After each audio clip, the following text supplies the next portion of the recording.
It doesn't look like rejection at first. Your dog is still around you, still part of your routine, still physically close. But something begins to feel slightly different in the way they engage with you. And that difference is where this starts.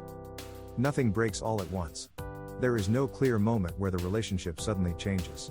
Instead, the shift builds quietly through small repeated experiences. And because those experiences feel normal, they are rarely questioned. The first sign is the delayed response. You call your dog, and instead of moving instantly, there is a pause. Not a long pause, just enough to feel slightly off. And over time, that pause becomes consistent. At first, the response still comes. Your dog still listens, still follows through, still does what you expect. But the speed of that response has changed. And speed is one of the clearest indicators of connection. Dogs don't just respond to commands. They respond to meaning, energy, and familiarity. When those things are aligned, responses feel immediate and fluid. When they are not, hesitation appears. The second sign is reduced check-ins. Your dog used to look at you frequently during walks or movement. Now those moments happen less often. The attention is still there, but it's not anchored to you anymore. Check-ins are not random. They are a reflection of awareness and connection. When a dog is tuned into you, those glances happen naturally and often. When they decrease, something underneath has shifted.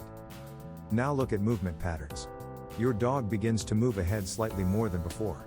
Not pulling away, not ignoring you, just leading more often. And that subtle leadership shift matters. The third sign is independent movement. Your dog starts choosing direction before waiting for you. The decision happens first, and adjustment comes later. And that reversal changes everything. This is where many owners misread confidence as a positive sign.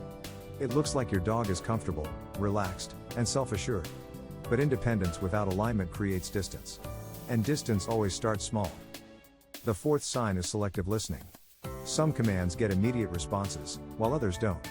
There's no clear pattern at first, which makes it easy to dismiss. But over time, the pattern becomes obvious. Your dog is not randomly ignoring you. They are responding differently based on how they interpret each moment. That interpretation is built from repetition, not intention. And repetition always leaves a trace.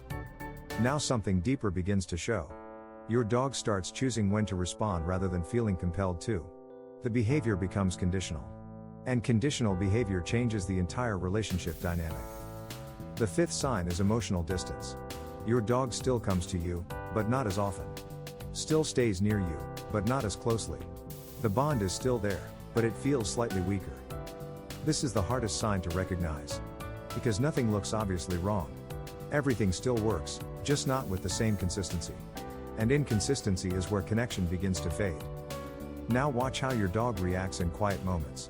Not when you give commands, but when nothing is happening. Those moments reveal more than anything else. Because they show what your dog chooses naturally. If your dog drifts away more often, lingers longer, or disengages slightly, those are signals. Not dramatic ones, but consistent ones. And consistency is what makes them meaningful. Most owners wait for obvious problems. They look for clear disobedience or strong behavioral changes. But by the time those appear, the shift is already established. And reversing it becomes harder. Because what you're seeing is not the beginning. It's the result. The real change started much earlier. In moments that felt too small to matter. Every delay, every missed check-in, every independent decision builds over time. Not dramatically, but steadily. And steady change is the hardest to notice. Because it blends into normal life. Your dog is not losing interest suddenly. They are adjusting slowly. And those adjustments are based on how they experience you every day. Not just what you say, but how you exist around them. That's what makes this so important. Because these signs are not random. They are responses. And responses always come from something. So when you see them, you're not looking at a problem. You're looking at a process. One that has been building quietly over time. And one that continues unless something changes. It always starts small.